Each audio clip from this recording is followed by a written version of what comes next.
মণিভূষণ ভট্টাচার্যের কবিতা পদ্ধতি। সে একটা বেজায় খামখেয়ালি লোক। সে লেখে, তার লেখা ভাবায় এবং জ্বালায়। যারা জলে, একদিন তারা এসে লোকটার ডান হাত কেটে নিয়ে চলে গেল। সে বাঁ হাতে লেখা অভ্যাস করল। তারা আবারও এলো এবং বাঁ হাতটা কেটে দিয়ে গেল। পাঠকরা এসে বলল, তুমি মুখে মুখে বলে দাও, আমরা লিখে নিচ্ছি।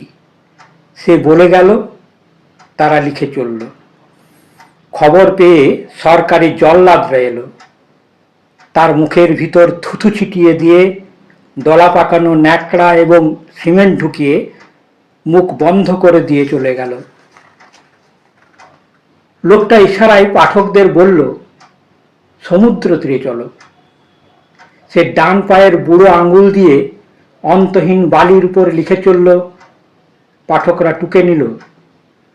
ডালকুত্তারা আবার নিঃশব্দে এলো এবং এবার তার দুটো পাই কামড়ে খেয়ে নিয়ে চলে গেল।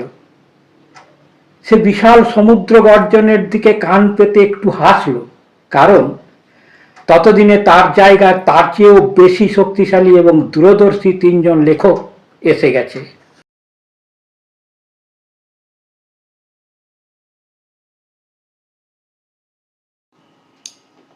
মণিভূষণ ভট্টাচার্যের কবিতা মন্টুর জীবন। এই মরা শহরেও পাতা গজায়, ফুল ফোটে, প্রজাপতি ওড়ে। সোনালি রোদ ভরে ওঠে দু একটা মিষ্টি ফল খুব উঁচুতে। দুপুরের আস্তাকুড়ে নেড়িকুত্তার সভাপতিত্বে কাকেরা যখন অধিবেশন চালায়, বাবুদের ছেলেরা লম্বা জুলপি, দুখানা বাঁধানো খাতা, ডান হাতে ঘড়ি, বাঁ হাতে সিগারেট নিয়ে মা লক্ষ্মীর চোরাই সিন্দুক থেকে বেরিয়ে মা সরস্বতীর ফর্সা পায়ে তেল মাখায়। তখনই মন্টুর হাত থেকে কাচের গ্লাসটি খসে যায়। কালীপদ কোমরের কষিটা আট করতে করতে চেয়ার থেকে উঠে এসে বেদম একটা লাথি ঝাড়ে মন্টুর পাছায়।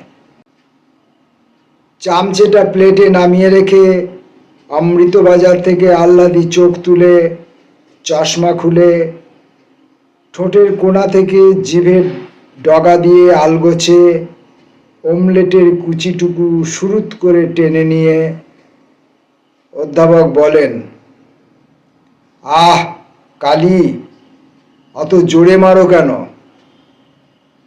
তবে যাই বলো, পোলট্রির ডিমে কিন্তু তেমন টেস্ট নেই।